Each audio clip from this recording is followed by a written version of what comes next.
जय माता दी। नमस्कार दोस्तों, स्वागत है आप सभी का हमारे YouTube चैनल लक्ष्मी शर्मा की कहानियाँ पर। ओम नमो भगवते वासुदेवाय। प्रिय भक्तगणों, आज आप सभी श्रवण करेंगे मार्गशीर्ष महीने में सुनी जाने वाली सभी कथाएं एक साथ। भगवान आपकी हमारी सभी की मनोकामना को पूर्ण करें। आपसे हमारी निवेदन है, अगर आपको हमारी सुनाई हुई कथा अच्छी लगे तो दूसरों को शेयर करना ना भूलें। आइए अब श्रवण करें कथा। हमारी आज की प्रथम कथा है 9 ग्रहों की कथा। तो प्रेम से बोलिए 9 ग्रहों की देवी देवता की जय। किसी गांव में 2 भाई बहन रहते थे। एक बार भाई अपनी बहन से मिलने जा रहा था। रास्ते में एक सांप बैठा था जो भाई को डसने को तैयार था। भाई ने सांप से विनती की, तो मुझे मत डस, क्योंकि मैं अपनी माँ का इकलौता बेटा हूँ और अपनी बहन का भी एक भाई हूँ। सांप नहीं माना। उसने कहा कि तेरी 9 ग्रह की दशा चल रही है, मैं तो तुझे डसूंगा ही। भाई बोला कि ठीक है, तुझे डसना ही है तो डस लेना, लेकिन मुझे अपनी बहन से मिलकर आने दे। सांप फिर बोला कि क्या पता तू इस रास्ते से आए कि न आए, इसलिए मुझे तो अभी डस लेने दो। भाई ने सांप से कहा, ठीक है, तुझे मुझ पर विश्वास नहीं तो तू मेरे साथ मेरे थैले में बैठ जा। उसने सांप को अपने थैले में बैठा रखा और ऊपर से उस पर फूल पत्ते रख दिए। भाई बहन के घर पहुंचा तो उस समय बहन 9 ग्रह की कहानी कह रही थी। बहन ने कहा कि भाई तू पहले बैठ जा, पहले हम कहानी कहेंगे और फिर बातें करेंगे। बहन ने कहानी शुरू की।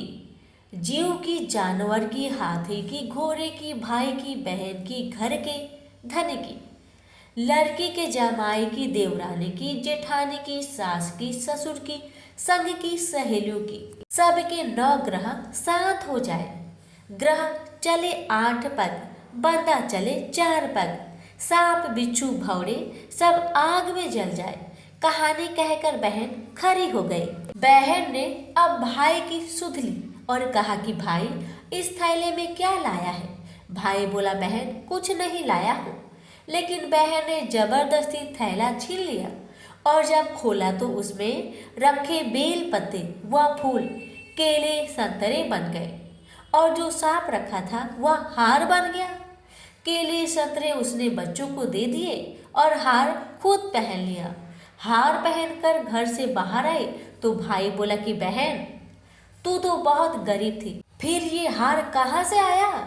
बहन बोली कि हाँ भाई, मैं तो गरीब थी और ये हार तो तू अपने थैले में रखकर लाया है। भाई को आश्चर्य हुआ। उसने कहा कि थैले में तो अपनी मौत का सामान लाया था, ये हार तो मैं तेरे लिए नहीं लाया था।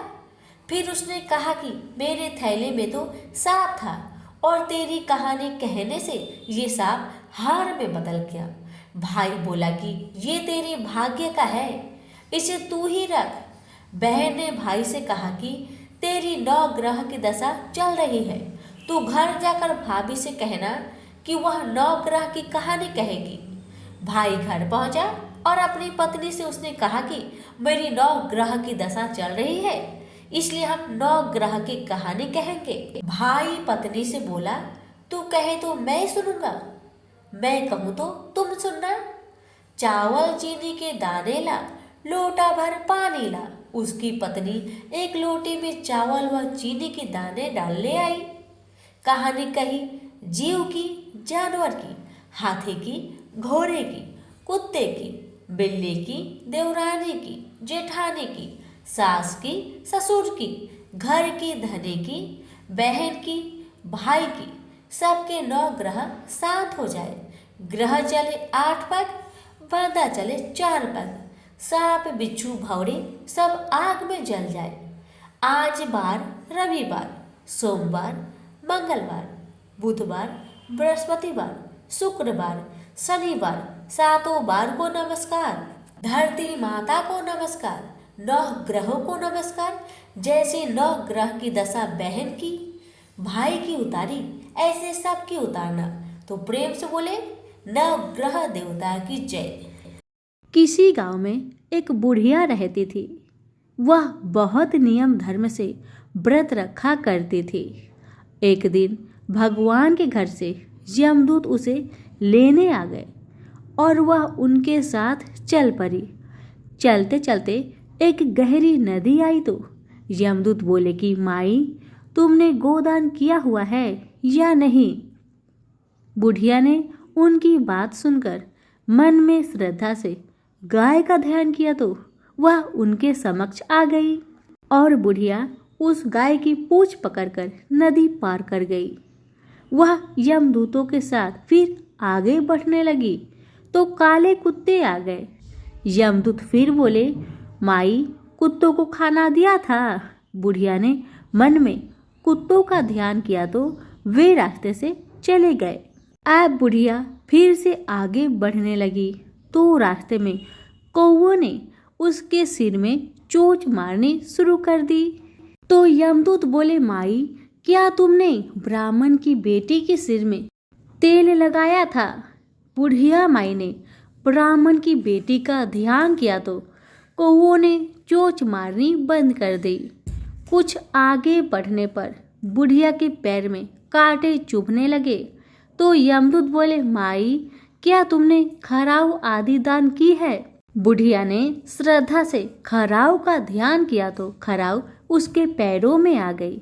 बुढ़िया फिर आगे बढ़ी तो चित्रगुप्त जी ने यमराज से कहा कि आप किसे लेकर आए हो?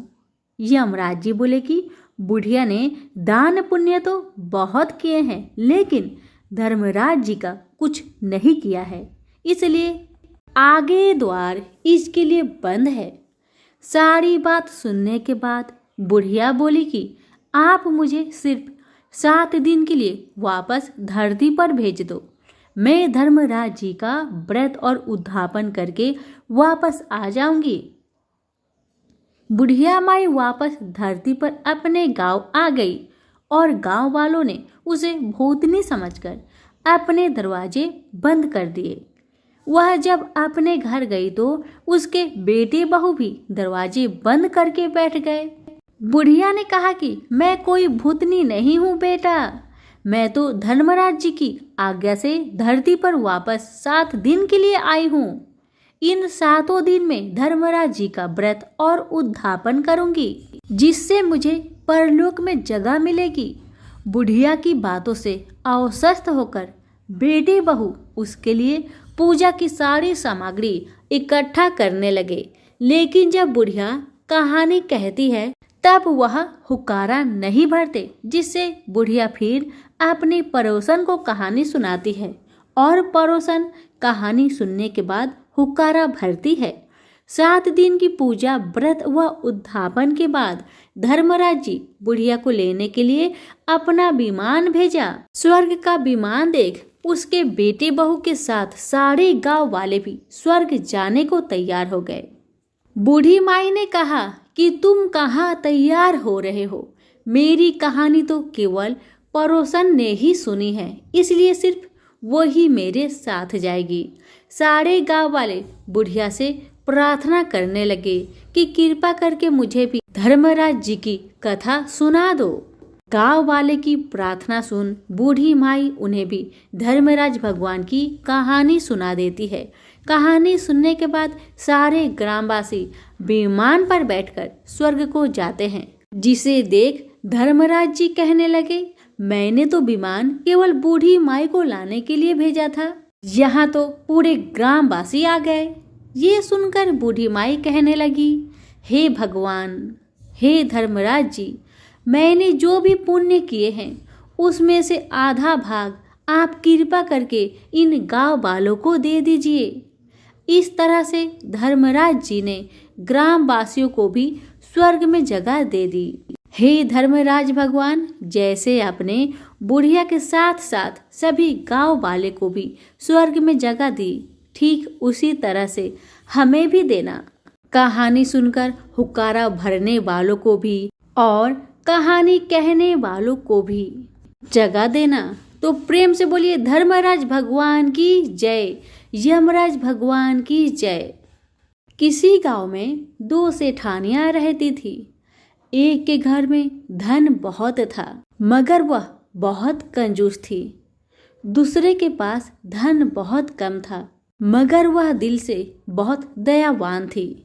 रोज सवेरे उठती, गंगा जी में स्नान करती, फिर तुलसी माता का पूजन करती, बर पीपल सींचने जाती, फिर भगवान के मंदिर में जाकर पूजा करती, धर्मराज सूरज भगवान की कहानी सुनती और फिर भगवान को भोग लगाकर अतिथि को जिमाती, गाय कुत्ता के लिए ग्रास निकालती। दूसरी जेठानी इस धर्मात्मा को देखकर हंसती और कहती, पता नहीं दिन भर क्या क्या करती रहती है। थोड़े समय बाद दोनों जेठानियों को भगवान का बुलावा आया। धर्मात्मा जेठानी को तो यमराज ने विमान भेजा और दूसरी को दूत मारते मारते ले गए। रास्ते में सेठानी बोली, मेरे को भूख लगी है। तो दूत बोले, अगर तुमने जीवन में किसी को खाना खिलाया होगा तभी तुम्हें भोजन नसीब होगी। फिर कुछ दूर आगे बढ़ने पर सेठानी बोली, मुझे प्यास लगी है। दूत बोले, किसी को पानी पिलाया है तभी तुम्हें पानी नसीब होगा। रास्ते में उसे कांटे चुभने लगे, गर्मी पड़ने लगी, पर दूत तो उसे घसीटते हुए ही ले जा रहे थे। अब सेठानी बहुत पछताने लगी कि सब कुछ होते हुए भी मैंने दान धर्म नहीं किया। इतने में धर्मराज जी का दरबार आया। धर्मात्मा बुढ़िया को भगवान के पास सिंहासन मिला और वह सिंहासन पर बैठी थी। उधर दूसरी सेठानी को तपते कुंड में डाल दिया गया। अब सेठानी यमराज से प्रार्थना करने लगी, हे भगवान, मेरे गलती को क्षमा करे, मुझे 1.25 पहर का जीवन दान दे दीजिए। मेरे भाग्य में जितने भी दंड लिखे हैं मैं वापस आकर सारे दंड को भोग लूंगी। यमराज भगवान बहुत दयावान हैं। उन्होंने बोले, ठीक है। सेठानी के शरीर में वापस प्राण डाल दिए गए।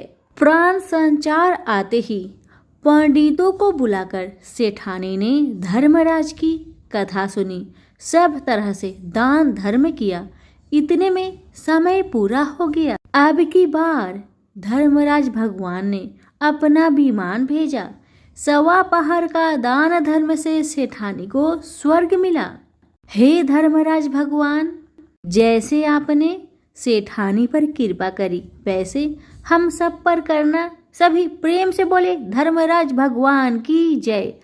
यह जो कहानी है सीता माता, यह कहानी सीता माता कहती थी और श्री राम इसे सुना करते थे। एक दिन श्री राम भगवान को किसी काम के लिए बाहर जाना पड़ गया तो सीता माता कहने लगी कि भगवान, मेरा तो 12 वर्ष का नित्य नियम है, आप बाहर जाएंगे तो मैं अपनी कहानी किसे सुनाऊंगी। सीता माता की बातें सुन श्री राम कहने लगे, तुम कुएं की पाल पर जाकर बैठ जाना और वहाँ जो औरतें पानी भरने आएगी उसे तुम अपनी कहानी सुना दिया करना। अब सीता माता कुएं के पाल पर जाकर बैठ जाती है। तभी एक स्त्री कुएं के पाल पर रेशम की जरी की साड़ी पहनकर आती है और सोने का घड़ा ले रखी थी। सीता माता उसे देख कहती है कि बहन, मेरा 12 वर्ष का नित्य नियम सुन लो। पर वह स्त्री बोली कि मैं तुम्हारा नित्य नियम सुनूंगी तो घर जाने में मुझे देर हो जाएगी और मेरी सास मुझसे लड़ेगी। उसने कहानी नहीं सुनी और चली गई। उसकी रेशम की जरी की साड़ी फट गई, सोने का घड़ा मिट्टी के घड़े में बदल गया। सासू माँ ने देखा तो पूछा, तुम किसका दोष अपने सिर लेकर आई हो? बहू ने कहा कि कुएं पर एक औरत बैठी थी, उसने कहानी सुनने के लिए कहा लेकिन मैंने नहीं सुनी, जिसका यह फल मिला है। बहू की बात सुनकर अगले दिन वह साड़ी और घड़ा लेकर सासू माँ कुएं के पाल पर गई। सासू माँ को वहीं सीता माता बैठी मिली। सीता माता ने सासू माँ से कहा कि बहन, मेरी कहानी सुन लीजिए। सास बोली कि एक बार छोड़, मैं तुम्हारी कहानी तो 4 बार सुन लूंगी। सीता माता ने कहानी शुरू की। राम आए, लक्ष्मण आए, देश के पुजारी आए, नित्य नेम का नेम लाए, आओ राम बैठो राम, तपी रसोई जियो राम, माखन मिश्री खाओ राम, दूध बतासा पियो राम, सुत के पल का मोठो राम, साल दुसाला पोठो राम, साल दुसाला ओढ़ो राम, जब बोलू जब राम ही राम, राम सवारे सबके काम, खाली घर भंडार भरेंगे, सबका बेड़ा पार करेंगे, श्री राम जय जय राम। सास बोली कि बहन, कहानी तो बहुत अच्छी लगी। कहानी सुनकर सास घर चली गई और उसकी साड़ी फिर रेशम की जरी की बन गई, मिट्टी का घड़ा फिर सोने का हो गया। बहू कहने लगी, सासू माँ, आपने ये सब कैसे किया? सासू माँ ने कहा, बहू, तू दोष लगा कर आई थी और मैं अब दोष को उतार कर आ रही हूँ। बहू ने फिर पूछा कि वह कुएं वाली स्त्री कौन है? तब सासू माँ बोली कि वो तो माता सीता थी। वे पुराने से नया कर देती है, खाली घर में भंडार भर देती है, वह लक्ष्मी जी का वास घर में कर देती है, आदमी की जो इच्छा हो उसे पूरा कर देती है। सासू माँ की बातें सुन बहू बोली कि ऐसी कहानी मुझे भी सुना दो। सास बोली, ठीक है, तुम भी सुनो। और सास ने भी कहानी शुरू की। राम आए, लक्ष्मण आए, देश के पुजारी आए, नित्य नेम का नेम लाए, आओ राम बैठो राम, तपी रसोई जियो राम, माखन मिश्री खाओ राम, दूध बतासा पियो राम, सूत के पल का मोठो राम, साल दुसाला पोठो राम, साल दुसाला ओढ़ो राम, जब बोलू जब राम ही राम, राम सवारे सबके काम, खाली घर भंडार भरेंगे, सबका बेड़ा पार करेंगे, श्री राम जय जय राम। कहानी सुनकर बहू बोली कि कहानी तो बहुत अच्छी लगी सासू जी। सासू जी ने कहा, ठीक है, इस कहानी को रोज कहा करेंगे। अब सास बहू रोज सवेरे उठती, नहाती धोआती और पूजा करने के बाद नित्य नेम की सीता जी की कहानी कहती। एक दिन उनके यहाँ एक पड़ोसन की औरत आई और बोली कि बहन, जरा सी आँच देना। वह बोली कि आज तो अभी हमने जलाई ही नहीं है। पड़ोसन ने कहा कि तुम सुबह 4 बजे से उठकर क्या करती रहती हो? तब उन्होंने कहा कि सुबह उठकर हम पूजा करते हैं, फिर सीता माता की नित्य नेम की कहानी कहते हैं। पड़ोसन ने उनकी बात सुनकर फिर कहा कि सीता माता की कहानी कहने से तुम्हें क्या मिला? वो बोली कि इनकी कहानी कहने से घर में भंडार भर जाते हैं, सारे काम सिद्ध होते हैं, मन की इच्छा भी पूरी होती है। पड़ोसन कहती है कि बहन, ऐसी कहानी तो मुझे भी सुना दो फिर। वह बोली कि ठीक है, तुम भी यह कहानी सुन लो। राम आए, लक्ष्मण आए, देश के पुजारी आए, नित्य नेम का नेम लाए, आओ राम बैठो राम। जब पड़ोसन ने सारी कहानी सुनी, कहने लगी, बहन, कहानी तो मुझे बहुत अच्छी लगी। अब पड़ोसन भी नित्य नेम सीता माता की कहानी कहने लगी। कहानी कहने से सीता माता ने पड़ोसन के भी भंडार भर दिए। अब तो पूरे मोहल्ले में नित्य नेम की कथा चल पड़ी। हर किसी की मनोकामना पूर्ण होने लगी। हे सीता माता, जैसे आपने उनके भंडार भरे, वैसे ही आप हमारे भी भंडार भरना। कहानी सुनने वाले के भी और कहानी कहने वाले के भी। तो सभी प्रेम से कहिए, सीता माता की जय हो। विष्णु भगवान की 3 पत्नियां थी, लक्ष्मी, सरस्वती और गंगा। तीनों बड़ी गुणवती और सौम्य हृदया थी, पर तीनों की अलग अलग प्रकृति थी। तीनों भगवान विष्णु के प्रति मन में अनन्य प्रेम रखते थे। स्वयं विष्णु भगवान भी तीनों को अनन्य प्रेम करते थे। भगवान विष्णु ने अपनी तीनों पत्नियों को समान अधिकार प्रदान कर रखा था।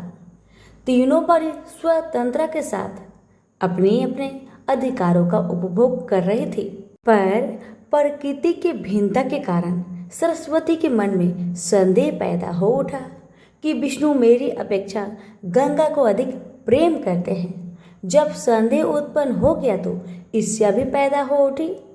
सरस्वती गंगा से जलने लगी। बात बात में उन्हें खरी खोटी सुनाने लगी। गंगा कुछ बोलती नहीं थी, वे चुपचाप सुन लिया करती थी। लक्ष्मी को सरस्वती का व्यवहार अच्छा नहीं लगा। उन्होंने अवसर पाकर सरस्वती से कहा, बहन सरस्वती, तुम जब देखो गंगा को खरी खोटी सुनाती रहती हो। तुम यह अच्छा नहीं कर रही। मेरी बात मानो, गंगा को जली खोटी सुनाना बंद कर दो। पर लक्ष्मी की नेक सलाह सरस्वती को अच्छी नहीं लगी। उनके हृदय में ईर्ष्या की आग जल रही थी।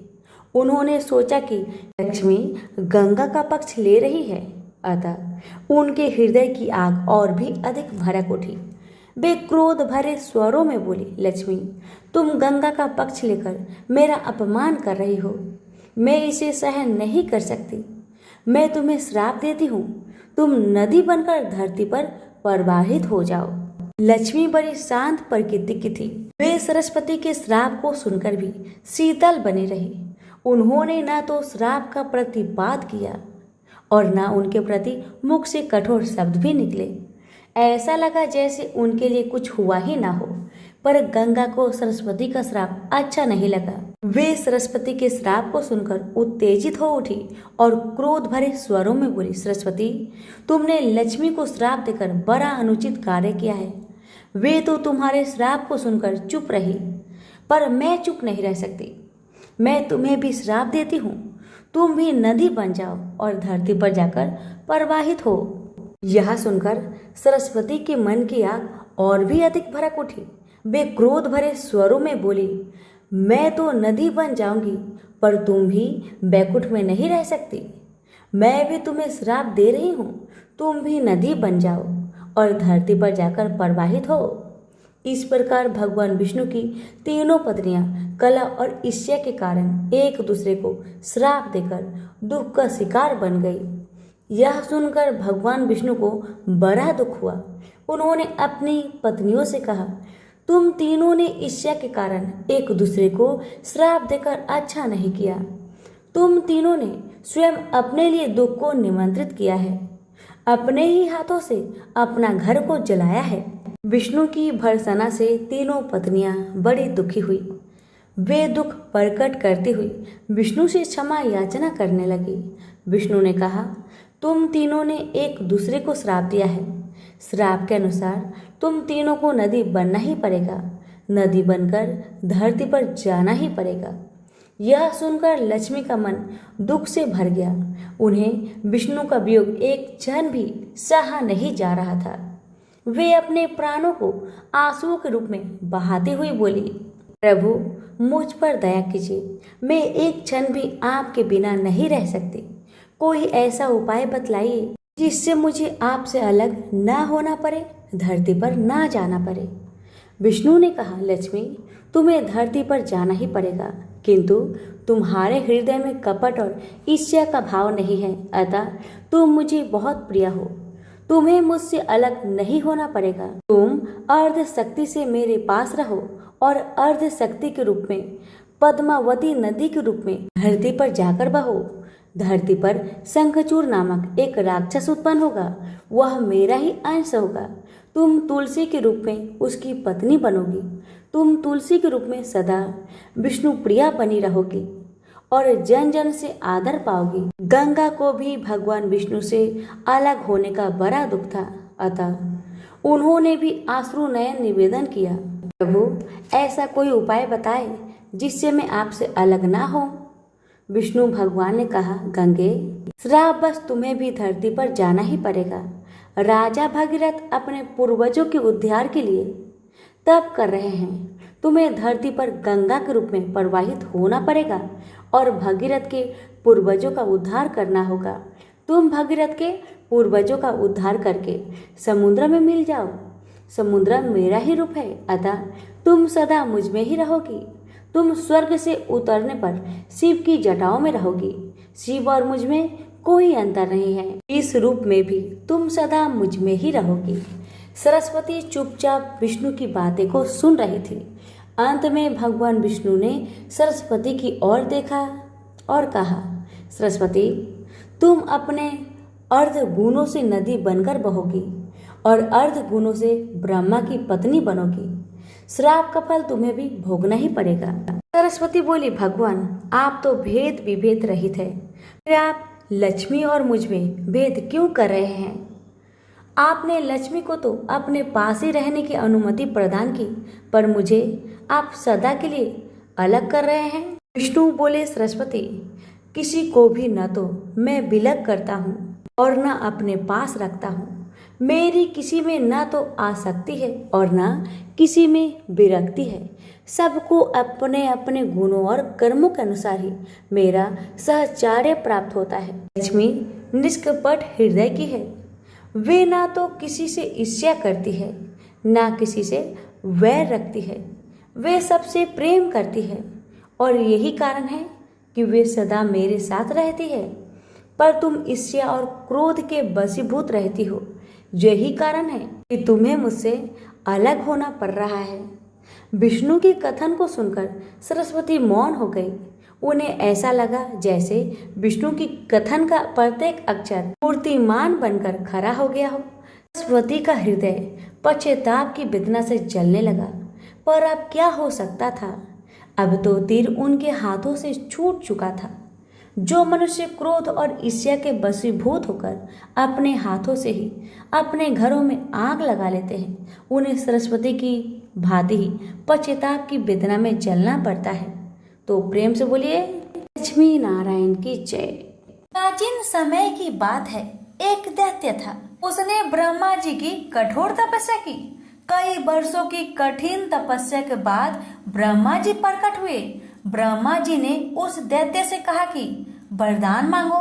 उस दैत्य ने कहा कि हे ब्रह्मदेव, यदि आप हमारी तपस्या से प्रसन्न हैं, तो मुझे यह वरदान दीजिए कि गर्भ से उत्पन्न प्राणी मुझे मार ना सके। ब्रह्मा ने कहा कि ठीक है, ऐसा ही होगा। वह दैत्य अपने आप को भगवान समझने लगा, अपने आप को अमर समझने लगा। उस दैत्य ने अपनी दैत्य सेना से कहा कि पृथ्वी पर जाओ और सबसे कहो कि सब हमारी पूजा करे, हमें भगवान माने, और जो ऐसा ना करे उसे समाप्त कर दो। दैत्य सेना पृथ्वी पर गई और सभी साधु सन्यासियों को मार डाला। उधर पृथ्वी पर नारद जी यही सब देख रहे थे। वो शीघ्र ही भगवान विष्णु के पास गए। सारी कहानी नारद जी ने विष्णु जी को बताया। नारद जी ने कहा कि आप जल्दी से अवतार लेकर उस दैत्य का अंत करिए। भगवान विष्णु बोले कि हे देव ऋषि नारद, इस बार हम नहीं बल्कि महालक्ष्मी, महासरस्वती एवं पार्वती की शक्तियां अवतार लेगी। आप इन शक्तियों का आह्वान करिए। देवर्षि नारद ने ऐसा ही किया। तीनों देवियों के तेज पुंज से एक महाशक्ति प्रकट हुई। नारद जी के कहने पर वह शक्ति भगवान विष्णु के पास गई। विष्णु जी ने कहा कि हे देवी, दैत्य का अत्याचार पृथ्वी पर बहुत बढ़ गया है। आप शीघ्र ही उस दैत्य का अंत करिए। विष्णु जी की आज्ञा पाकर माँ शेरों वाली ने उस दैत्य का संहार किया। इसके बाद वह वापस भगवान विष्णु के पास गई और बोली कि हे प्रभु, हमारा उद्देश्य पूरा हुआ। अब आप मुझे अपने अंदर समाहित कर लीजिए। भगवान विष्णु बोले कि नहीं देवी, आप मुझ में नहीं समा सकती। आपको धर्म का प्रचार करना है। आप राजा रत्नाकर के यहाँ पुत्री के रूप में जन्म लीजिए। मैं आपको वहाँ जल्दी मिलूंगा। राजा रत्नाकर के यहाँ माता ने जन्म लिया। पूरे राज्य में खुशी का माहौल था। राजा रत्नाकर ने अपनी पुत्री का नाम त्रिकूटा रखा। त्रिकूटा बचपन से ही भगवान विष्णु की बहुत बड़ी भक्त थी। वह सुबह शाम दिन रात केवल भगवान विष्णु की ही पूजा करती थी। नारद जी ने त्रिकूटा से कहा कि भगवान विष्णु ने राम के रूप में राजा दशरथ के यहाँ जन्म लिया है। वह अपनी पत्नी सीता माता के साथ 14 वर्ष के लिए वनवास के लिए निकले हैं। त्रिकूटा को जब यह बात पता चली तो उसने अपना राजपाट सुख ऐश्वर्य त्याग कर दिया और अकेले जंगल में कुटिया में रहकर भगवान राम की तपस्या करने लगी। पार्वती जी ने भगवान राम की परीक्षा लेने की सोची। वह राम के सामने माता सीता का रूप रखकर आई, लेकिन राम ने माता पार्वती को पहचान लिया। राम ने पार्वती के सामने हाथ जोड़ लिया। राम ने लक्ष्मण से कहा, हे लक्ष्मण, माता पार्वती आई है, इन्हें प्रणाम करो। माता पार्वती अपने असली रूप में आ गई। पार्वती जी ने भगवान राम से कहा कि त्रिकूटा आपकी तपस्या कर रही है, आप उसे शीघ्र ही दर्शन दीजिए। भगवान राम ने कहा कि जो आज्ञा माता, मैं त्रिकूटा को दर्शन अवश्य दूंगा। राम हनुमान के साथ त्रिकूटा के पास गए। त्रिकूटा ने भगवान राम से कहा कि हे राम, मैं आपको पति के रूप में पाना चाहती हूँ। राम ने त्रिकूटा से कहा कि देवी, इस जन्म में मैं तो किसी का हो चुका हूँ, इस जन्म में ऐसा संभव नहीं है। भगवान राम ने कहा कि लंका से लौटते समय मैं आपके पास जरूर आऊंगा। यदि आपने मुझे पहचान लिया तो मैं आपकी इच्छा अवश्य पूरी करूंगा, तब तक आप मेरी प्रतीक्षा करना। त्रिकूटा ने कहा, ठीक है भगवान, मैं आपकी प्रतीक्षा करूंगी। यह कहकर भगवान राम वहां से चले गए। जब भगवान राम रावण का वध करके अपनी पुष्पक विमान से लौट रहे थे कि अचानक रास्ते में ही राम का विमान रुक गया। माता सीता ने भगवान राम से कहा कि ऐसी कौन सी शक्ति है जिसने आपके विमान को रोक दिया। राम ने सीता से कहा कि ये भक्ति की शक्ति है, मैंने अपने एक भक्त को दर्शन देने का वचन दिया है। यह कहकर राम हनुमान के साथ वेश बदलकर त्रिकूटा के पास गए, लेकिन त्रिकूटा उस भेष में भगवान राम को नहीं पहचान पाई, इसलिए त्रिकूटा भगवान राम की प्रतीक्षा में फेल हो गई। त्रिकूटा ने राम से कहा कि मैं आपके बिना कैसे जीऊंगी। राम ने कहा कि हे देवी, तुम्हारा अवतार धर्म की रक्षा तथा पापियों का संहार करने के लिए हुआ है। मैं कलयुग में कल्कि अवतार लूंगा, फिर मैं तुम्हारी इच्छा अवश्य पूरी करूंगा। अभी तुम हिमालय के समीप जम्मू कटरा के पास जाओ, वहां पर महाकाली, महालक्ष्मी और महासरस्वती विराजमान है, वहां पर तुम भी जाकर निवास करो। आज से तुम वैष्णव देवी नाम से जानी जाएगी। भगवान राम की आज्ञा पाकर त्रिकूटा हिमालय के त्रिकूट पर्वत पर जाकर निवास करने लगी। प्रेम से बोलिए वैष्णो मैया की जय। बहुत समय पहले की बात है। एक शहर में एक राजा और रानी रहते थे। उनके पास सिपाही, घोड़े, दास दासियां, धन दौलत सब कुछ था, मगर सिर्फ उन्हें संतान नहीं थी।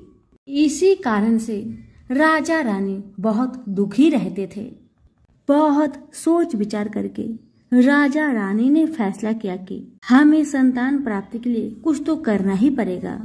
यही विचार करके राजा रानी दोनों ने संतान प्राप्ति के लिए उन्होंने हर तरह का दान धर्म, धार्मिक अनुष्ठान, जप मंत्र, व्रत, पूजा पाठ किए, लेकिन इनसे उन्हें कोई फायदा नहीं हुआ। अब राजा रानी दोनों बुढ़ापे की ओर बढ़ते गए। अब क्या होता है कि दोनों गहन सोच में पड़ गए। अब हमारे इतने बड़े राज्य का क्या होगा? कौन बनेगा इस राज्य का वारिस? कौन लेगा प्रजा की जिम्मेदारी? इसी सोच में राजा रानी दिन रात चिंता में घुटने लगे। उन्हें खाने पीने की भी सुध नहीं रहती। तो एक सुबह होता है क्या कि राजा के दरबार में एक साधु महाराज आते हैं। अब आप देखिए भगवान का चमत्कार। भगवान की लीला को कोई नहीं जान सकता। अब आगे होता है क्या? अब जब साधु महाराज राजा के दरबार में आते हैं तो होता है ये कि रानी की दासी रानी को इतला करती है कि साधु महाराज पधारे हैं। तब वह दासी से कहती है, यह मेरा अंतिम दान धर्म है, इसके बाद मैं अपने हाथों से कोई भी दान धर्म नहीं करूंगी, क्योंकि मैं बहुत दुखी हूँ। मैं और राजा दिन रात इतने दान धर्म पुण्य किए, लेकिन हमारी सुनी गोद अभी तक भरी नहीं, इसलिए मैं थक गई हूँ। अब यह अंतिम दान धर्म कर रही हूँ और इसके बाद मैं किसी को भी दान नहीं करूंगी। रानी की बातें सुन दासी कहने लगी, हे महारानी, आप ईश्वर पर भरोसा रखें, सब ठीक हो जाएगा। इतना बात होने के बाद रानी चावल का भरा छाछ हाथ में लेकर बाहर आती है और साधु महाराज की झोली में भिक्षा डालने के लिए आगे बढ़ती है तो उसके चेहरे पर छाई चिंता साधु महाराज के दृष्टि में आती है। रानी को उदास देखकर साधु महाराज उससे पूछने लगे, हे महारानी जी, क्या हुआ? आप इतना उदास क्यों हैं? मुझे बतलाइए, शायद मैं आपका कुछ मदद कर सकूं। तब रानी साधु महाराज को अपनी सारी कहानी बताती है और रोने लगती है। उस पर वह साधु महाराज कुछ पल के लिए गंभीर सोच में पड़ जाते हैं और कहते हैं, चिंता मत करिए रानी जी, आपकी संतान की इच्छा पूरी हो जाएगी। आपकी कोख से एक पुत्र जन्म लेगा, मात्र वह 14 साल तक ही आप लोगों के पास रहेगा। इसके आगे वह इस मृत्यु लोक में नहीं रह पाएगा। इससे बढ़कर आपको कुछ देना मेरे लिए संभव नहीं है। अपनी पूरी बात कहने के बाद साधु महाराज अपनी झोली में हाथ डालते हैं और थोड़ी सी भभूत निकालकर रानी को दे देते हैं और कहते हैं, महारानी जी, आप और महाराज दोनों इसे बांटकर ग्रहण कर लीजिएगा, इससे आपको जल्द ही पुत्र प्राप्ति होगी। इतना कहकर साधु महाराज वहां से चल पड़े। साधु महाराज के जाते ही रानी सोचने लगी कि 14 साल तो 14 साल ही सही, उतने समय के लिए हमें पुत्र तो मिलेगा, यही हमारे लिए बहुत है।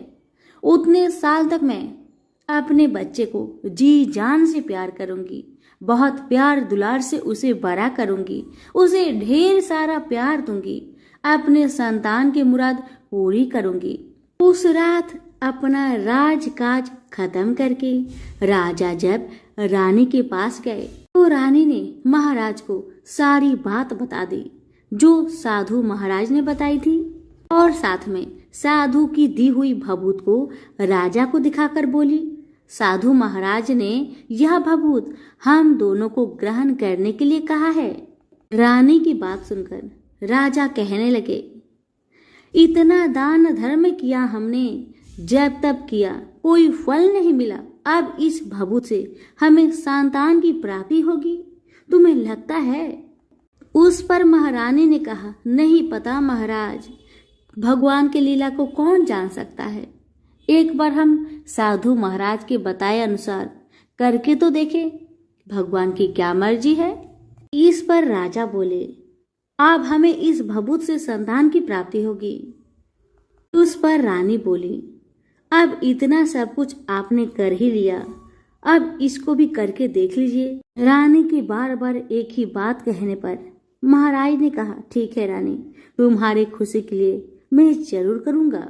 तो राजा जब राजी हो गया तो फिर क्या होता है कि राजा रानी दोनों स्नान करते हैं, फिर अपने भगवान का स्मरण करते हैं, सूर्य नारायण का पूजन करते हैं और अपने पुरखों को स्मरण करते हैं और उस साधु महाराज का नाम स्मरण करके वह भभूत दोनों बांटकर खा लेते हैं।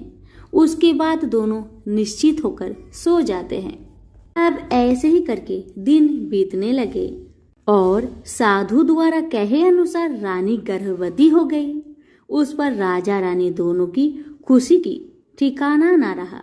राजा ने रानी से बोला, महारानी, सचमुच साधु महाराज की तो कृपा हो गई हम पर।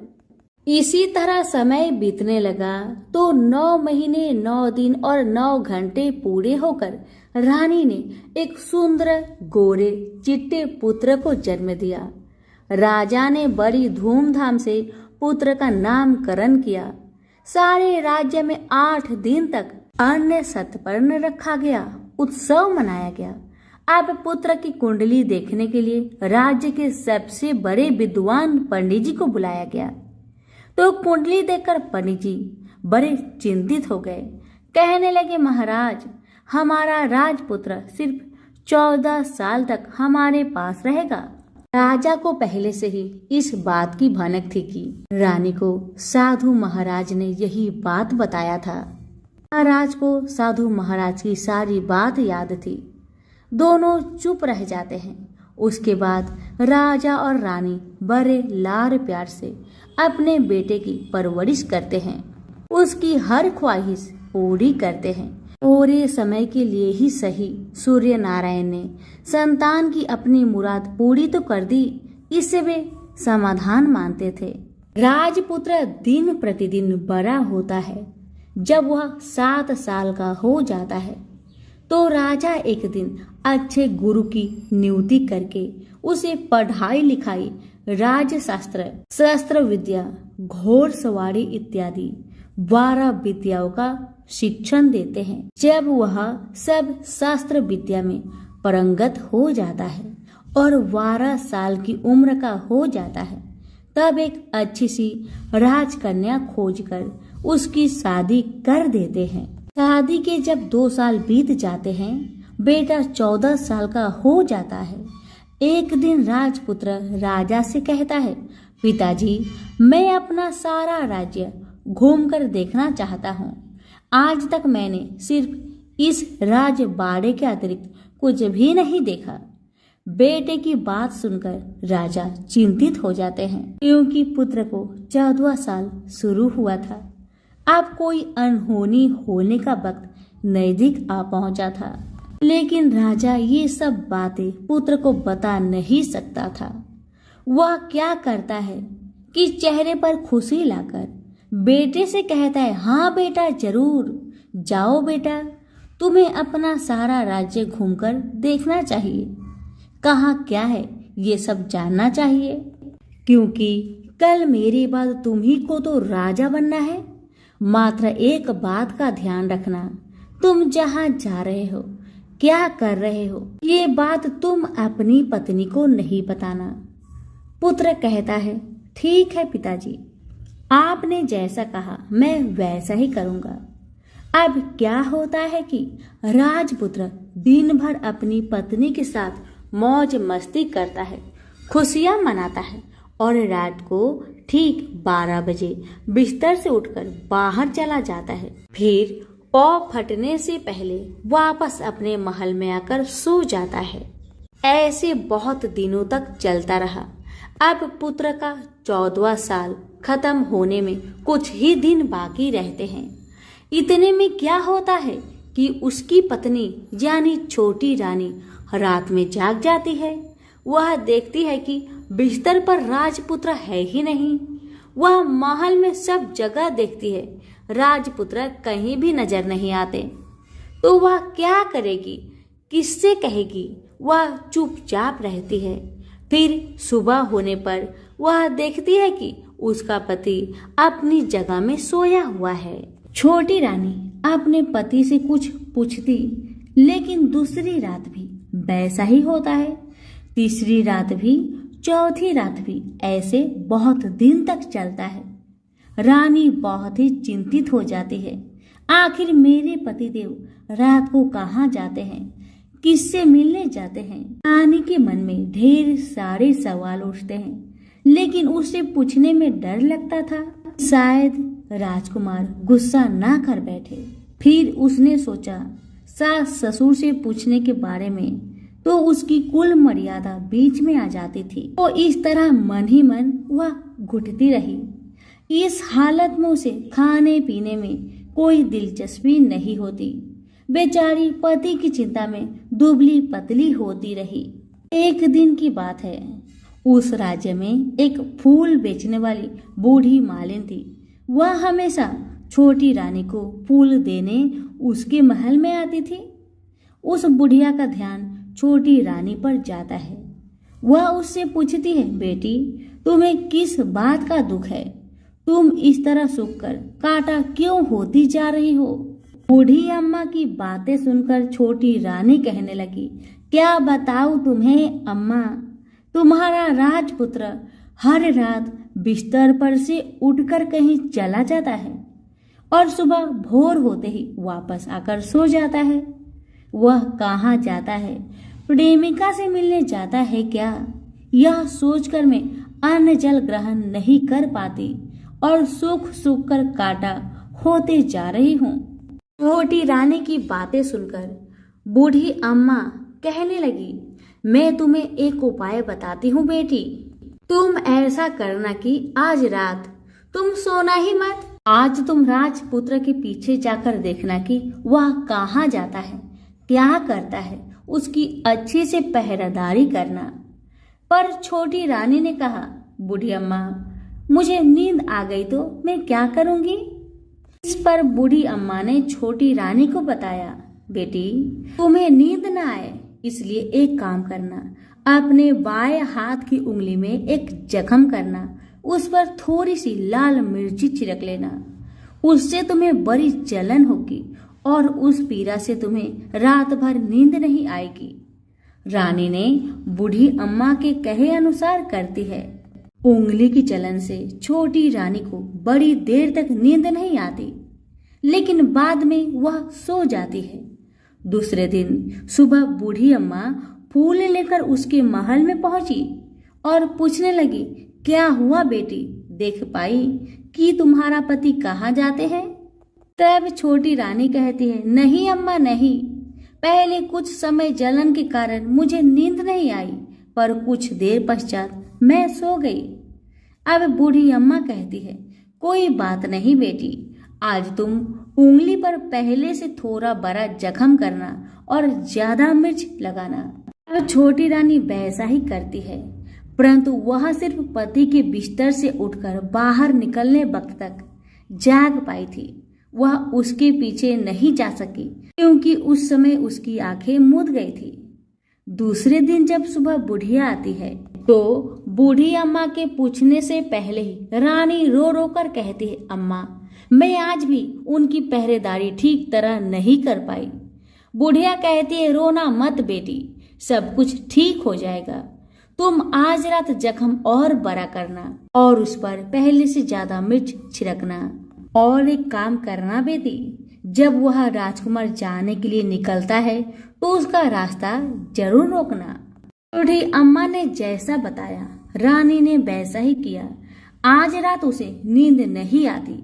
पति रात 12 बजे बिस्तर से उठकर जब महल से निकलने के लिए चलने लगा तो वह बुढ़िया ने जैसा बताया वैसा ही करती है।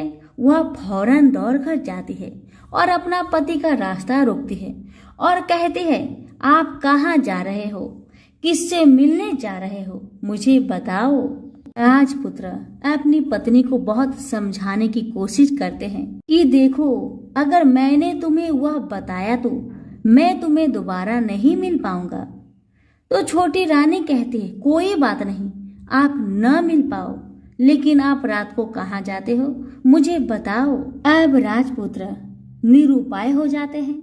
पत्नी की जिद के आगे उसकी एक नहीं चल पाती। ठीक उसी समय उसका 14वां साल खत्म होकर 15वां साल लगने वाला था।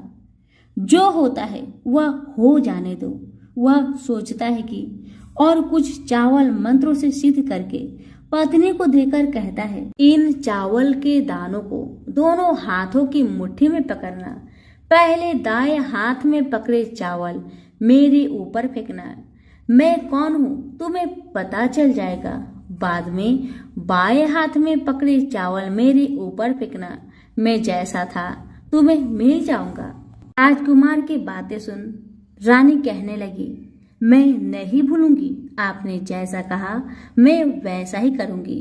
पर रानी बड़े आत्मविश्वास के साथ कहकर आए हाथ में पकड़े चावल पति के ऊपर फेंक देती है तो राजपुत्र एकदम एक विशाल घोड़ा बन जाता है।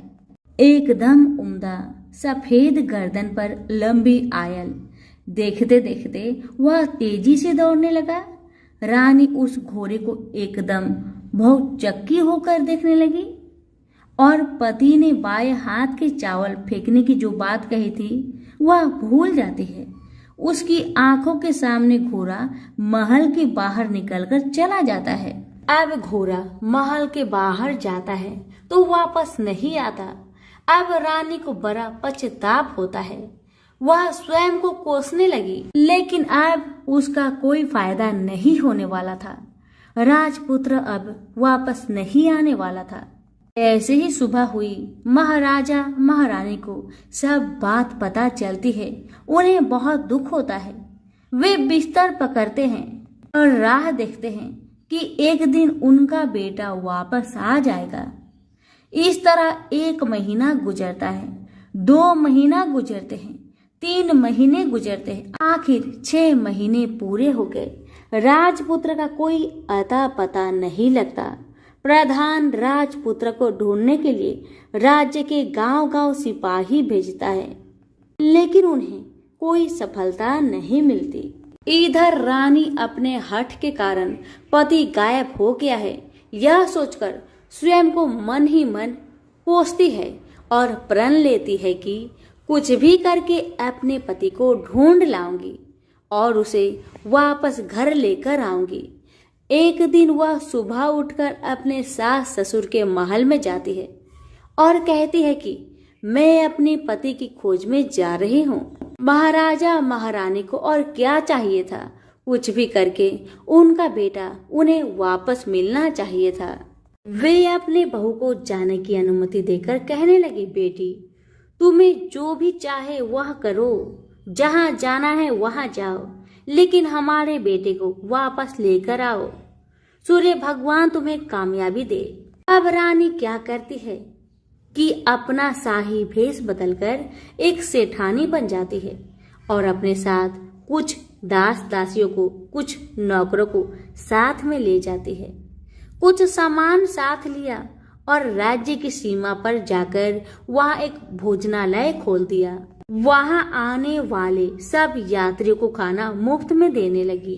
मात्र शर्त ये थी कि खाने वाले को उसकी देखी कोई अजीब चीज उसकी मालकिन को यानी राजकन्या को बतानी पड़ेगी। तो वहां आने वाला हर नागरिक अपनी तरफ से मैंने ये देखा, मैंने वो देखा कहकर मुफ्त में खाना खाकर चले जाते थे। परंतु रानी को जो बात चाहिए थी वह अब तक नहीं मिली थी। ऐसे ही कुछ दिन बीत गए तो इधर क्या होता है कि रानी के महल फूल लेकर जाने वाली बुढ़िया के एक बेटा और बहू थे। उनका एक छोटा बेटा था, यानी बुढ़िया का एक पोता था। तो बेटा और बहू सुबह काम के लिए निकलते थे तो पोते को संभालने की जिम्मेदारी बुढ़िया पर रहती थी। बुढ़िया दिन भर पोते को संभालती थी। एक दिन होता है क्या कि बुढ़िया को पान खाने की आदत थी, तो पान लगाने के लिए चूना चाहिए था। वह उसे तैयार करने के लिए सीपियाँ लेकर आई। इन सीपियों भूनने के लिए गोबर के कंडे चाहिए।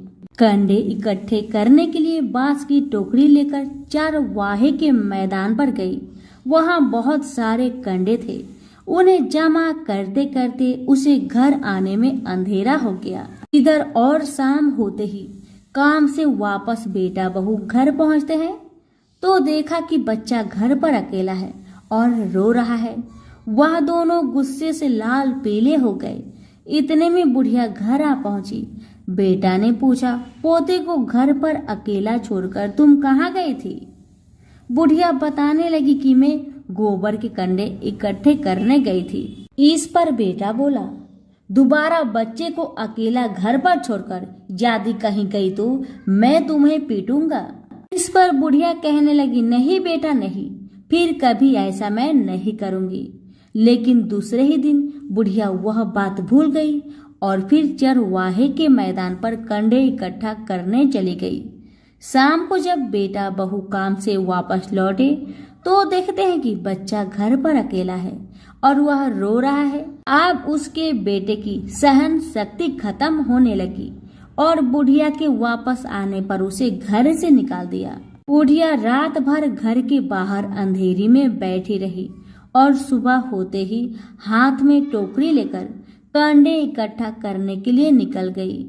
उस दिन उस पर कंडे इकट्ठे करने की मानो पागलपन सवार थी। कंडे इकट्ठा करते करते कब अंधेरा छा गया उसे तो मालूम भी नहीं चला।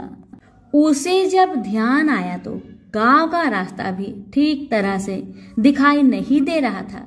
वह अंधेरे में आंखें फाड़कर देखती देखती किसी तरह आगे निकल पड़ी तो क्या होता है कि एक कपिला गाय छन छन की आवाज करते, गले की घंटी बजाते ठुमक ठुमक कर उस मैदान पर आ गई। उसे देखकर बुढ़िया सोचने लगी कि इस गाय के पीछे पीछे जाऊंगी तो मैं गांव तक पहुंच जाऊंगी। तब बुढ़िया उसके पीछे पीछे जाने लगी।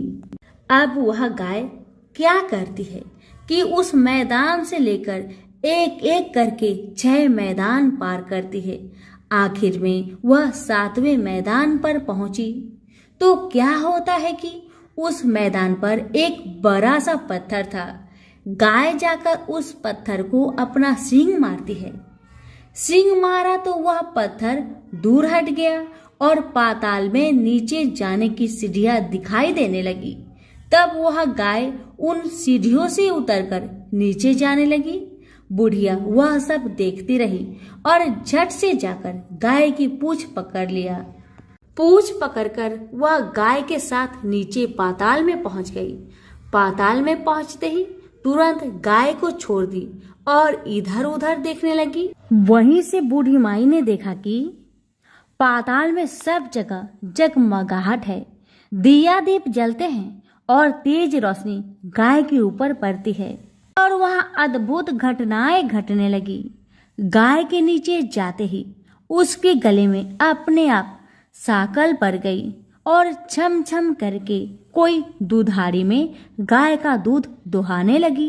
लेकिन जो भी कोई वह कर रहा है वह मात्र दिखाई नहीं दे रहा।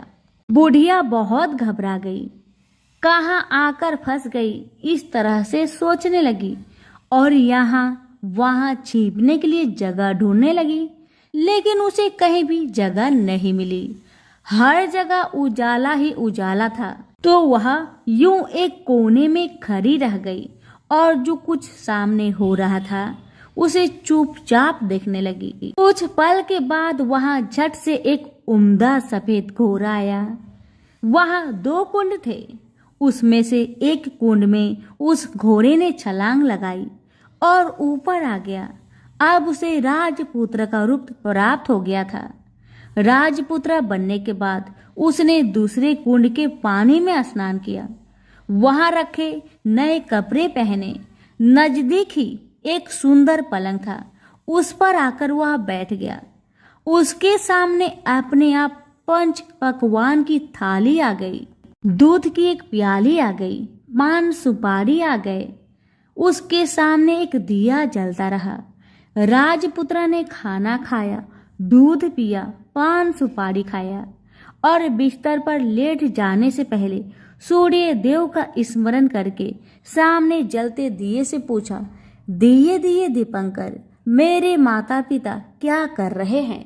राजपुत्र की बातें सुन दिया बताने लगा कि आपके माता पिता शोक में डूबे हैं। तब राजपुत्र फिर से दिए से पूछने लगा, दिए दिए राज्य कौन संभाल रहा है? तो दिया बताने लगा, प्रधान संभालता है। तब राजपुत्र ने फिर से पूछा, मेरी पत्नी क्या करती है? तो दिया बताने लगा, उसने चौराहे पर भोजनालय शुरू किया है और आते जाते लोगों से वह नई खबर के बारे में पूछती है। दिए के यह कहते ही राजपुत्र कहने लगा, ठीक है। उसके बाद वह सो गया। बुढ़िया कोने में खड़ी रहकर यह सब देखती रही। ऐसी अद्भुत घटना उसने जिंदगी में पहली बार देखी थी। उसे अंदर ही अंदर चुलबुलाहट होने लगी। वह अपनी भूख प्यास भी भूल गई और आगे क्या होता है कि उसे उत्सुकता पूर्वक देखने लगती है, लेकिन उसके बाद और कुछ घटनाएं नहीं घटती। रात गुजर गई और सुबह भी हो गई।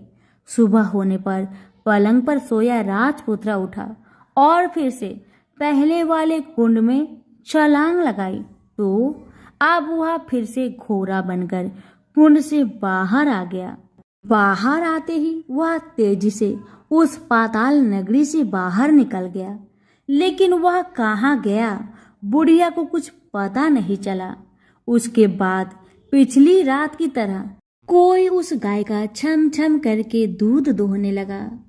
जैसे ही दूध दोहना खत्म हुआ, उसके गले की साकल अपने आप खुल गई और वह गाय तेजी से ऊपर जाने वाली सीढ़ियों की ओर भागने लगी।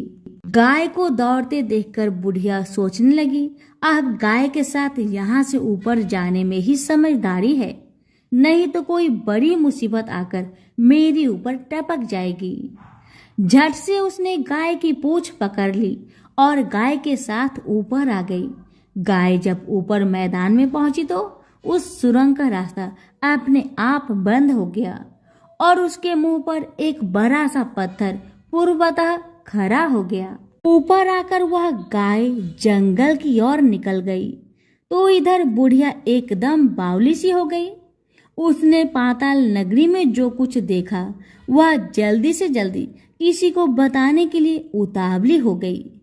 उसे एकदम याद आया कि नगर की सीमा पर कोई औरत भोजनालय चलाती है और कोई नई बात बताने वाले को अच्छा खाना पीना मुफ्त में देती है। अब बुढ़िया सोचने लगी कि क्यों ना मैं यह बात उस औरत को जाकर बताऊं। यदि उसे यह बात पसंद आ गई तो बाकी जीवन खाने पीने की झंझट से मुक्ति मिलेगी। बुढ़िया ने मन में तय किया और तुरंत उस भोजनालय के द्वार पर टंगे नगारे के सामने खड़ी हो गई और जोर जोर से नगारा बजाना शुरू कर दिया। नगाड़े की इस तरह शोर सुनकर मालकिन यानी छोटी रानी मन से प्रसन्न हो जाती है कि शायद कोई बड़ी बात लेकर यहाँ आया है। रानी सिपाहियों को आदेश देती है, जाए और जो कोई आया है उसकी अच्छी खातिरदारी कीजिए। आदेश पाते ही सिपाही नीचे दौड़ गए तो एक बुढ़िया नगारा बजा रही है। उन्होंने पूछा, क्यों रे बुढ़िया, क्या हुआ, क्यों नगारा बजा रही है? बुढ़िया बोली, कुछ नहीं बेटा, यहाँ खाना मिलता है इसलिए मैं यहाँ आई हूँ। खाना चाहिए, मिलेगा? तो सिपाही कहने लगे, तुझे कोई नई बात बतानी पड़ेगी तब तुम्हें खाना मिलेगा। तो बुढ़िया कहने लगी, हाँ बताऊंगी, मुझे एक बात मालूम है। इस पर सिपाही उसे अंदर ले आए। उनको मालकिन का आदेश था कि जो कोई बूढ़ा बुजुर्ग वहां आए उनके साथ अच्छी तरह पेश आना, उनका अच्छा आदर आतिथ्य करना। तो सिपाही ने इस बुढ़िया का भरपूर आदर आतिथ्य किया। उसे बड़ी सी थाली भरकर व्यंजन परोसते हैं। बुढ़िया कुछ दिनों से भूखी थी, वह खाने पर टूट पड़ी। खाना खाने के बाद सिपाही ने उसे नई साड़ी पहनने को दिया। उसके बाद उसे लेकर रानी के पास आए। बुढ़िया और रानी ने तुरंत एक दूसरे को पहचान लिया। बुढ़िया बोली, बेटी तुम हो? और रानी बोली, बूढ़ी अम्मा तुम हो? बड़ी देर तक दोनों भांति भांति की बातें करती रही। आखिर कुंवरनी बुढ़िया से कहने लगी, बूढ़ी अम्मा आप बताओ तुमने क्या नई बात देखी है? बूढ़ी अम्मा कहने लगी, नई बात? मैंने तो कोई नई बात नहीं देखी है। वह तो मेरे पास तुम्हें देने के लिए खाने के लिए पैसे नहीं थे, इसलिए मैंने झूठ कहा और नगारा बजाया। तब रानी ने कहा, बूढ़ी अम्मा तुम घबराना नहीं, मैं किसी को तुम्हारा नाम नहीं बताऊंगी।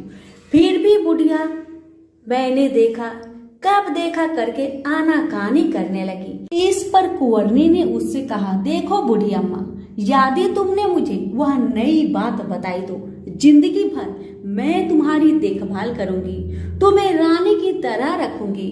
अब बुढ़िया बताने को तैयार हो गई। उसने जो कुछ देखा उस समय चरगाह मैदान पर देखा था, वह सब कुछ कुंवरनी को बता दिया। बुढ़िया की वे बातें सुनकर कुंवरनी को यकीन हो गया कि वह राजपुत्र उसी का पति है।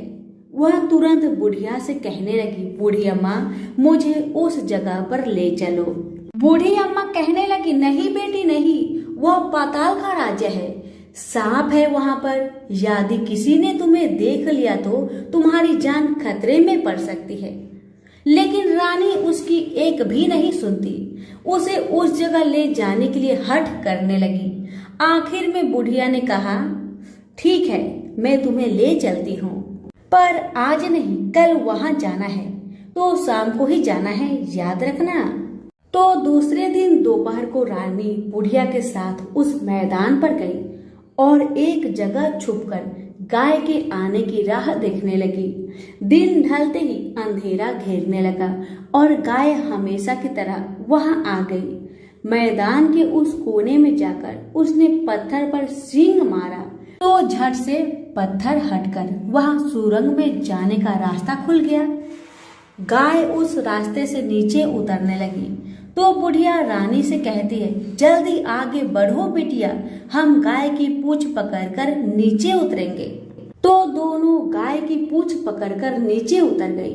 बुढ़िया पहले जिस कोने में छिपी थी उस कोने में छिप गई। अब नीचे सब कुछ पहले जैसा घटित हो रहा था। गाय के गले में अपने आप शकल पड़ गई। कोई अदृश्य रूप से उसका दूध दोहने लगा। एक सफेद उम्दा घोड़ा ने आकर एक कुंड में छलांग लगाया तो राजपुत्र के रूप में ऊपर आया। वह राजपुत्र दूसरे कुंड में नहाने लगा। बाद में उसके सामने खाने की थाली आ गई, दूध की प्याली आ गई, पान सुपारी आ गया। राजपुत्र सब कुछ ग्रहण करके सोने के लिए पलंग पर गया तो सोने से पहले सूर्य देव का स्मरण करके वह दिए से पूछने लगा, दिए दिए दीपंकर, मेरे माता पिता क्या कर रहे हैं? तो दिया कुछ जवाब नहीं देता बल्कि वह पूछने लगता है। तब राजपुत्र को कुछ अघटित हुआ। इसका संदेह हो गया कि वह उदास हो गया और जो कुछ हुआ है वह हो जाने दो, ऐसा सोचकर सोने के लिए बिस्तर पर लेट गया। अब रानी का संयम टूट गया। वह दौड़कर अपने पति के पास गई और उसके पैर पकड़ने के लिए आगे बढ़ने लगी। राजपुत्र तुरंत ही अपने पति को पहचान गया। वह झट से पीछे हट गया और चिल्लाने लगा, नहीं नहीं रानी, मुझे मत छूना वरना सर्वनाश हो जाएगा। रानी दोनों हाथ जोड़कर पति से अपनी भूल स्वीकार करने लगी। स्वामी, मुझसे भूल हो गई। मुझे आपसे नहीं पूछना चाहिए था कि आप रात को कहाँ जाते हो। मैं अपनी भूल स्वीकार करती हूँ। मुझे मेरी भूल की सजा मिल गई है। अब आप घर चलिए। आपके वियोग में आपके माता पिता ने बिस्तर पकड़ लिया है। आपकी प्रजा भी बहुत दुखी है। उस पर राजपुत्र कहने लगा, वही तो एक बार तुम गलती कर बैठी हो, अब दोबारा मत करना, नहीं तो अब मैं तुम्हें जो दिख रहा हूँ वह भी नहीं दिखूंगा। रानी अब विलाप करने लगी, जोर जोर से जमीन पर सिर पटकने लगी। राजपुत्र के मन में उसके प्रति दया उत्पन्न हो गया। वह उससे कहने लगा, यदि तुम मुझे पाना चाहती हो तो तुम्हें एक काम करना होगा। काम बड़ा कठिन है, लेकिन वह तुम्हें अकेले करना होगा। तब छोटी रानी ने कहा, कहो स्वामी, कितना भी कठिन काम हो मैं वह पूर्ण करूंगी। रानी कहने लगी। इस पर राजपुत्र ने उसे बताया, इस पाताल से ऊपर जाते ही तुम्हें एक घना जंगल नजर आएगा। ऐसे 6 जंगल पार करने के पश्चात 7वां जंगल मिलेगा। वह जंगल सबसे घना है। उस जंगल में बीचों बीच एक पीपल का पेड़ है। उसके आस पास की जगह पत्ते, फंदे, जटाएं, कांटे इत्यादि से ढक चुकी है। वहाँ बाघ, शेर, भालू, सांप, धामा, चौकड़ी बैठी है। तुम्हें उन सब को भगाकर वह जगह साफ करनी है, उसकी गोबर से लिपाई करके पवित्र बनाना है, रंगोली से सजाना है, उसके बाद वहां धूप कपूर अगरबत्ती जलानी है, फूल कुमकुम से पेड़ की तने की पूजा करनी है, दूध दही से बने चावल का भोग लगाना है। ये सब तुम्हें दोपहर का 12 बजने से पहले करना है। 12 बजने के समय तुम्हें उस जगह पर बैठकर सूर्य भगवान का ध्यान करना है। ठीक 12 बजे सूर्य भगवान का रथ वहां उतरेगा। वह सब देखकर खुश हो जाएंगे और कहेंगे, जिस किसी ने यह सब किया है उसे मैं मनचाहा वरदान दूंगा। यदि तुम उनके सामने जाकर उनके दाहिने रथ का घोड़ा मांगना, मैं तुम्हें मिल जाऊंगा। इतनी बात कहकर राजपुत्र अपने पलंग पर सो गया और छोटी रानी भोर होने की राह देखने लगी। भोर होते ही वह बुढ़िया के साथ गाय की पूंछ पकड़कर ऊपर आ गई। ऊपर आने के बाद वह बुढ़िया से कहने लगी, अम्मा, अब मैं अकेले ही आगे जाऊंगी, तुम भोजनालय वापस जाओ। वह जंगल में जाकर राजपुत्र की बताई जगह ढूंढने लगी और स्वयं आरी से वह जगह साफ करने लगी। बाद में राजपुत्र ने जैसा बताया वैसी लिपाई पुताई करके वापस आ गई। दूसरे दिन पौ फटने से पहले उठी और जंगल में उस जगह पर पहुंची।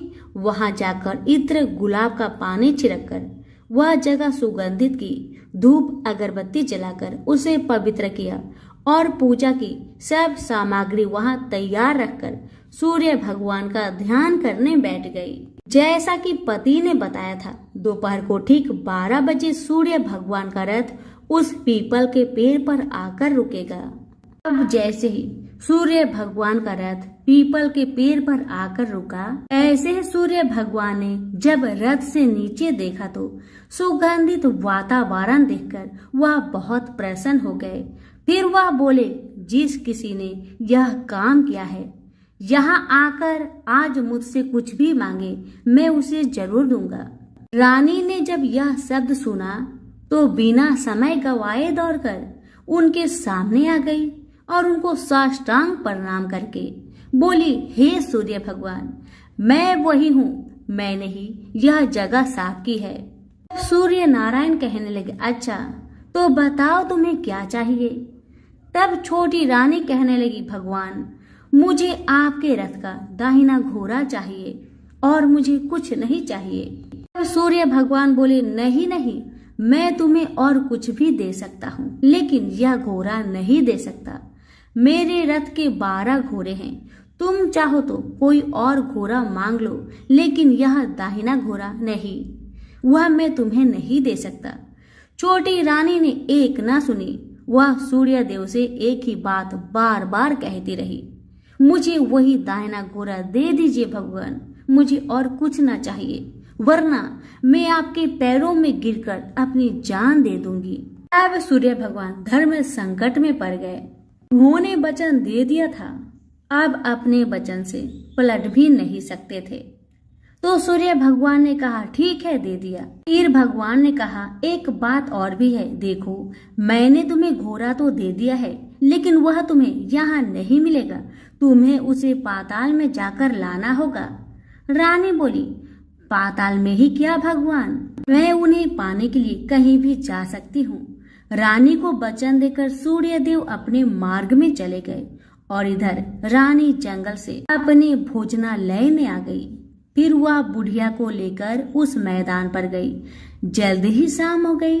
शाम होते ही वहां वह गाय आ गई और उसने सींग मारकर सुरंग का पत्थर हटाया तथा नीचे उतरने लगी। रानी और बुढ़िया जल्दी जल्दी उसकी पूंछ पकड़कर नीचे उतर गए। नीचे पाताल में सब घटनाएं पहले की तरह घटने लगी। घोड़े का एक कुंड में नहाकर राजपुत्र बन जाना, नहा धोकर पलंग पर बैठना, तो उसे खाने की थाली, दूध की प्याली आना, पान सुपारी आना। लेकिन आज एक बात नई घटी। आज 2 थाली, 2 दूध की प्याली, 2 पान सुपारी उसके सामने आए। वह कुछ नहीं बोला, अपने हिस्से की थाली खाकर, दूध पीकर और पान सुपारी चबाकर वह सोने चला गया और हमेशा की तरह दिए से पूछने लगा, दिए दिए दीपंकर, मेरे माता पिता क्या करते हैं? तो दिया बताने लगा, वे दोनों तुम्हारे शोक में मरने की उपस्थिति में पहुंच गए हैं। ऐसा सुनकर झट से राजपुत्र की आंखों से आंसू टपकने लगे। फिर वह पूछने लगा, दिए दिए दीपंकर, मेरा राज्य कौन चला रहा है? इस पर दिए ने बताया, तुम्हारा राज्य प्रधान चला रहा है और वह सब कुछ हड़प चुका है, प्रजा पर बहुत अत्याचार कर रहा है। यह सब सुनकर राजपुत्र को बहुत गुस्सा आया। वह गुस्से में अपनी मुट्ठी भींचने लगा। अब वह पूछने लगा, दिए दिए दीपंकर, मेरी पत्नी क्या कर रही है? अब दिया कुछ नहीं बोला, चुप रहा। अब रानी का संयम जवाब दे गया। वह दौड़कर पति के गले लग गई। इस पर राजपुत्र कहने लगा, अब मैं तुम्हें मिल गया। इस पर छोटी रानी कहने लगी, आप सच कहते हो स्वामी, अब आप फिर से घोड़े तो नहीं बनोगे? राजपुत्र कहने लगे, नहीं, दोबारा मैं घोड़ा नहीं बनूंगा। तुमने जो इतने सारे कष्ट उठाए मुझे पाने के लिए, इसलिए सूर्य देव ने मुझे सदा के लिए घोड़े के जन्म से मुक्त कर दिया है। राजपुत्र ने बड़े प्यार से कहा और उसे गले लगाया, उसके आंसू पोंछे। कुछ देर पश्चात भोर हो गई तो गाय की श्रृंखला टूटकर वह ऊपर भूलोक जाने लगी। रानी, राजपुत्र और बुढ़िया उसकी पूंछ पकड़कर ऊपर आ गए। ऊपर आने पर वे सीधे भोजनालय में पहुंचे। वहां का सब सामान लोगों में बांट दिया और उसको ताला लगाकर अपने राज्य में लौट गए। राजपुत्र को वापस आता और उसके तेवर देखकर प्रधान घबरा गया। राजपुत्र ने उसे बंदी बनाकर कैद खाने में डलवा दिया और राज्य की बागडोर अपने हाथ में ले ली। उसके बाद वह अपने माता पिता को मिलने उनके महल में गया। तब राजपुत्र क्या देखता है कि उसके माता पिता उसके शोक में अस्थि पंजर बने हुए हैं। पुत्र को वापस आया देखकर मरणासन राजा रानी की आंखों से आंसू टप टप बहने लगी। इन दोनों ने पुत्र को गले लगाया, उसे प्यार से सहलाया। इतना होने के बाद उनके सेहत में एकदम सुधार आने लगी। वे अब बिस्तर से उठकर बैठ गए, पुत्र को आशीष देने लगे। राजपुत्र के आने की खबर तुरंत राज्य भर में फैल गई। प्रजा खुशी से फूले नहीं समाई। प्रजाजन राजमहल के सामने इकट्ठे हो गए। राजपुत्र ने भी उन्हें दर्शन दिए और आज से उन्हें कोई दुख नहीं पहुंचाएगा, ऐसा वचन भी दिया। अब राजा अपने पुत्र का राज्य अभिषेक करके उसे सिंहासन पर बैठाता है और बहू को महारानी का दर्जा देता है और स्वयं अपनी पत्नी के साथ ईश्वर स्मरण करते खुशी से दिन बिताता है। महाराजा बना राजपुत्र अच्छी तरह से राज्य चलाने लगा और अपनी पत्नी के साथ सुख शांति से जीवन बिताने लगा। उस बुढ़िया को रानी ने अपने ही पास रख लिया, उसकी अच्छी तरह से देखभाल करने लगी। बुढ़िया और उसके बुढ़ापे के दिन खुशी से गुजरने लगे। तो सभी मिलकर बोलिए, सूर्य नारायण की जय हो। प्राचीन समय की बात है, एक गांव में एक माँ और उसका बेटा बेटी रहा करते थे। माँ गरीब थी, वह मजदूरी करके अपने परिवार का पेट भरती थी। धीरे धीरे दिन गुजरते गए और बच्चे बड़े होने लगे। बेटी शादी की योग हो गई, तब माँ बूढ़ी हो गई। माँ ने अपने बेटे से कहा कि बेटा, तेरी बहन शादी की योग हो गई है, इसलिए तेरे जैसा घर वर देखकर उसकी शादी करना। ऐसा बोलकर माँ तो कुछ दिनों के बाद मर गई। उसका भाई गांव-गांव में घूमा, लेकिन बहन की योग पति नहीं मिला। वह घूम घूम कर थक गया और एक दिन सोचने लगा कि मेरे जैसा तो इस दुनिया में कोई नहीं है, इसलिए मैं ही इससे शादी कर लेता हूँ। ऐसा सोचकर वह चुनरी और शादी के लिए सब सामान ले आया। तब उसकी बहन ने पूछा कि भाई, तुम ये सब सामान क्यों लेकर आए हो? तब उसके भाई ने कहा कि बहन, यह सब सामान तुम्हारी शादी के लिए लेकर आया हूँ। गांव वालों ने बहन से कहा कि तुम्हारा भाई ही तुमसे शादी करने वाला है। तब बहन ने जाकर अपने भाई से पूछा कि भाई, मेरी शादी किससे कर रहे हो? इस पर भाई ने कोई जवाब नहीं दिया। तब बहन समझ गई। उसने एक लोटे में जल लिया, चुनरी ली और चप्पल पहनकर जंगल की तरफ चली गई। जंगल में गाय चराने वाले ग्वालों ने उससे पूछा कि कहाँ जा रही हो, तो वह कुछ नहीं बोली। वन में जाकर वह धरती माता को पुकारने लगी और बोली कि हे धरती माँ, अब तुम ही मेरी लाज रखना, वरना अनर्थ हो जाएगा। वह बोली, मैं क्या करूँ माँ, मुझे अपनी गोद में ले लो, नहीं तो अन्याय हो जाएगा। तब धरती फटी तो बहन ने एक तरफ लोटा, चुनरी और चप्पल रख दिया और वह धरती में जाने लगी।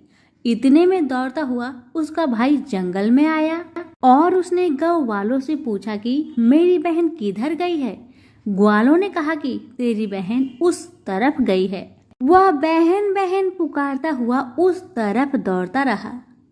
तब वह देखता है कि उसकी बहन धरती में समा रही है।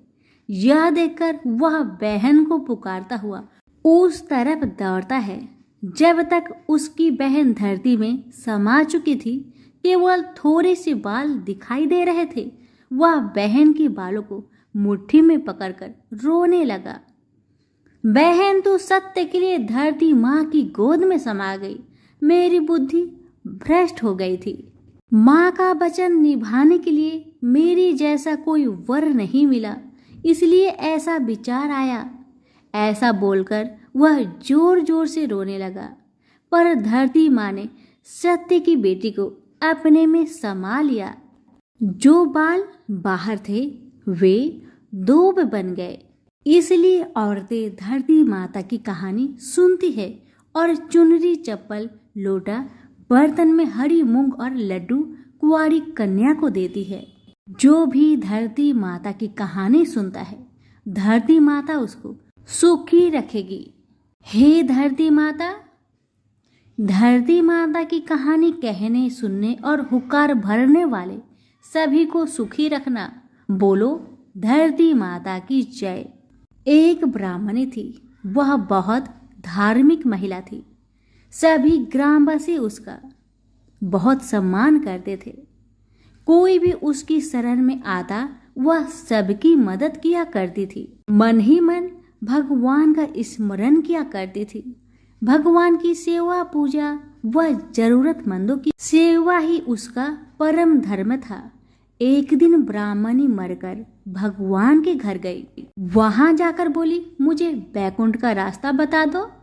स्वर्ग में से एक दूत आया और बोला, ब्राह्मणी आपको क्या चाहिए? वो बोली, मुझे बैकुंठ का रास्ता बता दो। आगे आगे दूत और पीछे पीछे ब्राह्मणी मंदिर तक गई। ब्राह्मणी बहुत धार्मिक महिला थी। उसने बहुत दान पुण्य कर रखा था। उसे विश्वास था कि उसके लिए बैकुंठ का रास्ता अवश्य खुल जाएगा। ब्राह्मणी ने वहां जाकर देखा, वहां बड़ा सा मंदिर, सोने का सिंहासन, हीरे मोती से जड़ित छतरी थी। चित्रगुप्त जी न्याय सभा में बैठे साक्षात इंद्र के समान शोभा पा रहे थे और न्याय नीति से अपना राज्य संभाल रहे थे। यमराज से सबको कर्म अनुसार दंड दे रहे थे।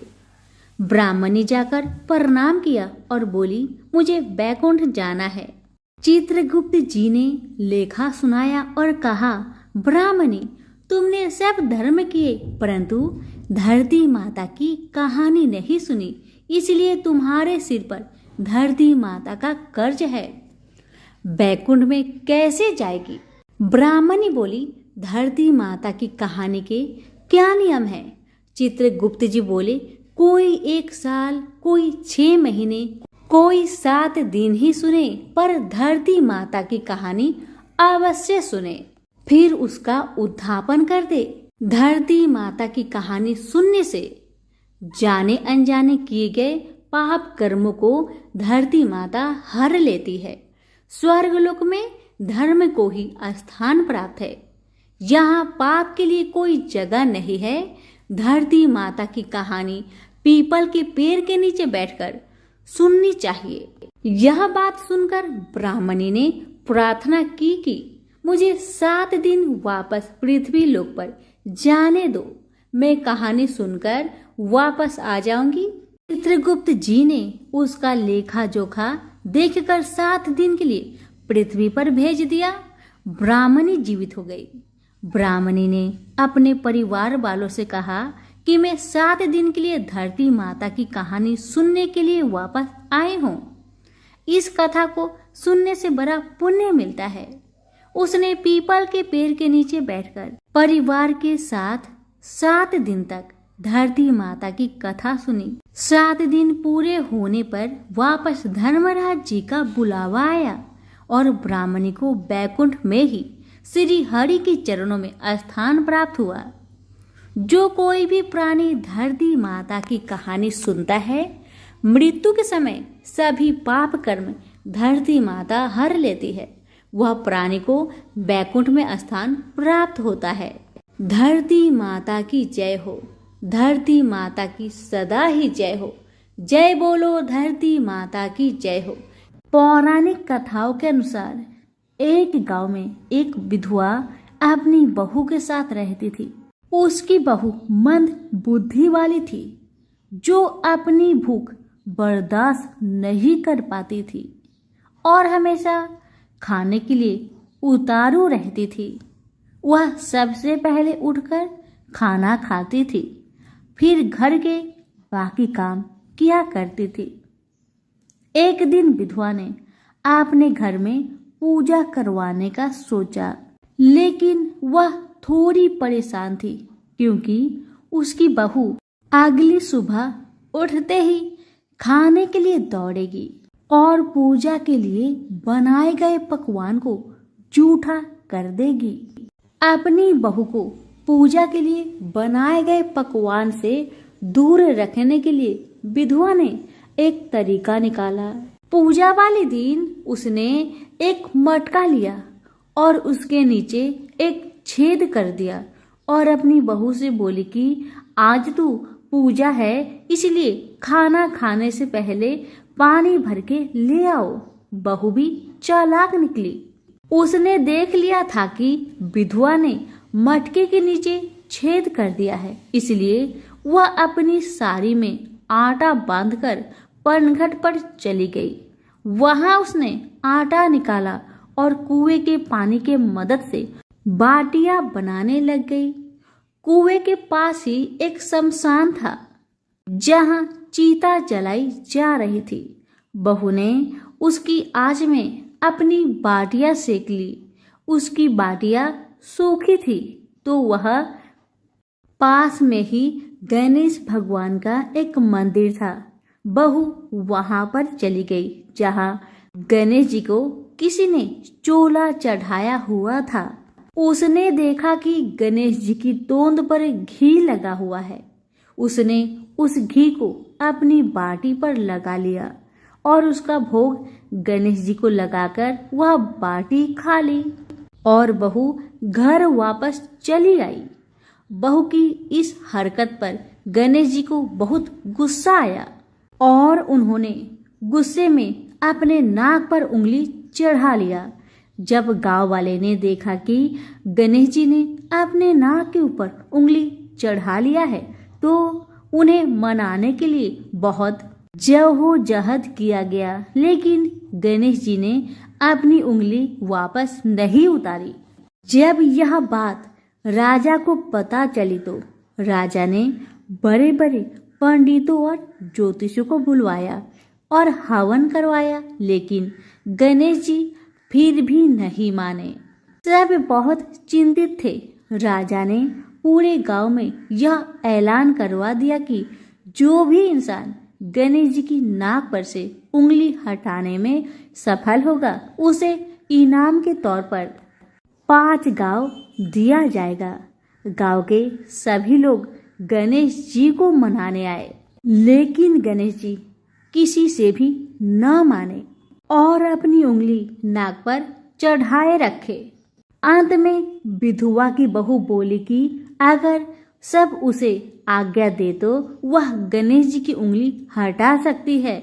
उसकी बात सुनकर उसकी विधवा सासू माँ हंसने लगी और बोली कि जब बड़े बड़े विद्वान कुछ नहीं कर पाए तो वह कैसे गणेश जी को मना पाएगी।